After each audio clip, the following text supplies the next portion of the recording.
ଆଜି ସକାଳୁ ସକାଳୁ ଆମ ଘରକୁ ଲକ୍ଷ୍ମୀ ନାରାୟଣଙ୍କର ଆଗମନ ହୋଇଛି। ଆଜି ଗୁରୁବାର ହେତୁ ଆମର ଧାନ ଝାଡ଼ା ଷ୍ଟାର୍ଟ ହେଇଯାଇଥିଲା। ସକାଳୁ ସକାଳୁ ଆମ ପରିବାର ସବୁ ସେଠାରେ ଉପସ୍ଥିତ ଥିଲେ କେବଳ ମଦ ଛାଡ଼ିଦେଲା ପରେ। ତାପରେ ମୋତେ ବି ଡାକରା ପଡ଼ିଲା ତାକୁ ଯାଇକି ଧାନ ପରିବା ପାଇଁ। ମୁଁ ମଧ୍ୟ ବାହାରି ଗଲି ଧାନ ପରିବା ପାଇଁ। ଦେଖୁନାହାନ୍ତି କେମିତି ଧାନ ଚାଲିଛି।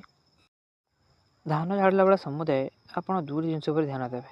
ଗୋଟିଏ ହେଉଛୁ ଏଇ ଯେଉଁ ଧାନ ପୁରୁଛନ୍ତି ତାଙ୍କୁ କହିବେ ଟିକେ ଶୀଘ୍ର ଶୀଘ୍ର ପୁରିବା ପାଇଁ। ଆଉ ଯେଉଁ ପତାନି ବାହାରୁଥିବା ସ୍ଥାନରେ ଦେଖିବେ ଧାନ ବାହାରୁଛୁ କି ନାହିଁ। କାହିଁକି ନା ଏ ଧାନ ପୁରୁଛନ୍ତି ଯଦି ଲେଟ୍ କରିଦିଅନ୍ତି ତାହେଲେ ଆପଣଙ୍କଠୁ ତ ବହୁତ ପଇସା ନେଇଯିବେ। ଆଉ ପତାନି ବାହାରିବା ସ୍ଥାନରେ ଯଦି ଧାନ ଯାଏ ତାହେଲେ ତ ଆପଣ ଜାଣିଥିବେ କେତେ ଲସ୍ ହେବ। ଆଉ ଧାନ ଝାଡ଼ା ସରିଲା ବେଳେ ବାପା ଆମକୁ ନେଇ ଡାକି ଦେଖେଇଲେ ଜଗନ୍ନାଥ ଥିବା ପ୍ରଜାପତି। ସେ ଗୋଟେ ଗାତ ଭିତରେ ପଶି ଯାଇଥିଲା। ଆମେ ଫୁଲ ନେଇ ତାକୁ ସ୍ୱାଗତ ଅନୁସାରେ ଡାକିଲୁ କିନ୍ତୁ ସେ ଗାତ ନବାନେ ଗଲା। ଆପଣଙ୍କୁ କ'ଣ ଲାଗୁଛି କ'ଣ ସତରେ ଜଗନ୍ନାଥ ଆମ ଘରୁ ଆସିଥିଲେ? ଆଜି ଗୁରୁବାର ହେତୁ ଜଗନ୍ନାଥ ମାତା ଲକ୍ଷ୍ମୀଙ୍କର ଦର୍ଶନ ମିଳିଲା। ଭିଡ଼ିଓଟି ଭଲ ଲାଗିଥିଲେ ଲାଇକ୍ କରିବେ। ରହିଲି। ଜୟ ଜଗନ୍ନାଥ।